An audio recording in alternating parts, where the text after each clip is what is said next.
এতিয়া আমি গৈ আছোঁ উত্তৰ গুৱাহাটী দৌল গোবিন্দ মন্দিৰ আৰু দৌল গোবিন্দ মন্দিৰৰ পৰা আমি যাম উত্তৰ গুৱাহাটীৰ ৰূপৱে কিছু দৃশ্য সংগ্ৰহ কৰিম। আপোনালোকে ভিডিঅ'টো শেষলৈকে চাই থাকক।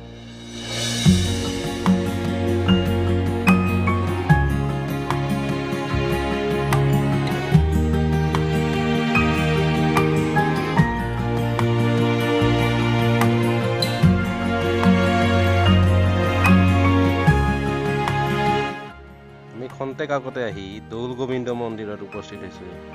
এইসকল হ'ল আমাৰ সতীৰ্থ, লগত আমি একেলগে আহিছোঁ উত্তৰ গুৱাহাটীৰ দৌল গোবিন্দ মন্দিৰৰ।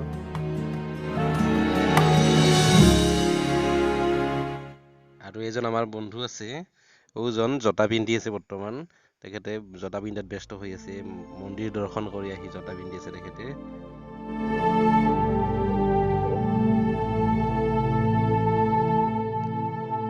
গোবিন্দ মন্দিৰত আহি ভালেই লাগিছে, বহুত ভাল। ইয়াৰ পৰিৱেশ সৌন্দৰ্য চাৰিওটা দিশতে ভালে আছে। আপোনালোকে মন্দিৰ দৰ্শন মোবাইলৰ জৰিয়তে কিছু সময়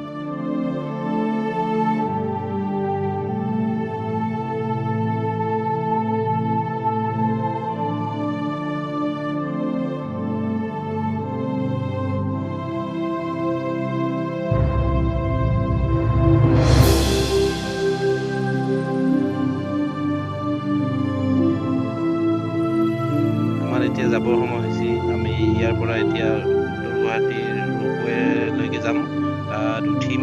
গতিকে আপোনালোকে ভিডিঅ'টো চাই থাকক।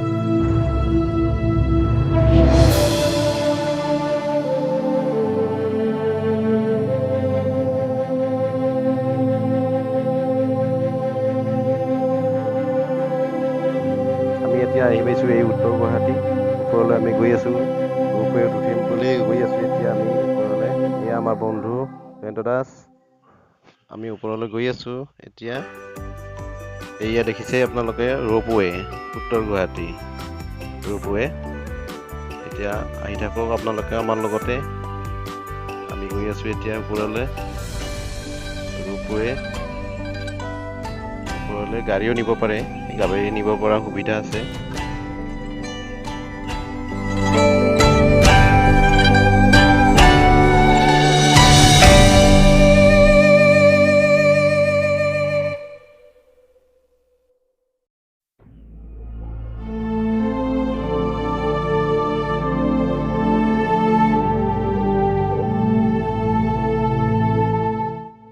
আমি এতিয়া এই ৰূপৱেৰ আহি উপস্থিত হৈছোঁ।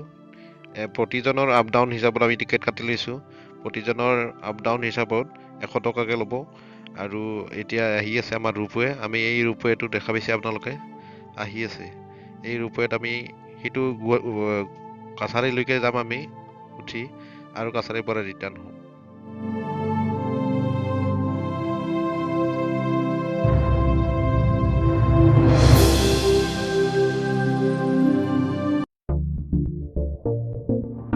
আমাৰ এতিয়া ৰূপৱেৰ যাত্ৰা আৰম্ভ হ'ল। আমি এতিয়া উমানন্দৰ ওপৰেৰে কাছাৰীলৈকে যাম। ভিডিঅ'টো গতিকে আপোনালোকে চাই থাকক।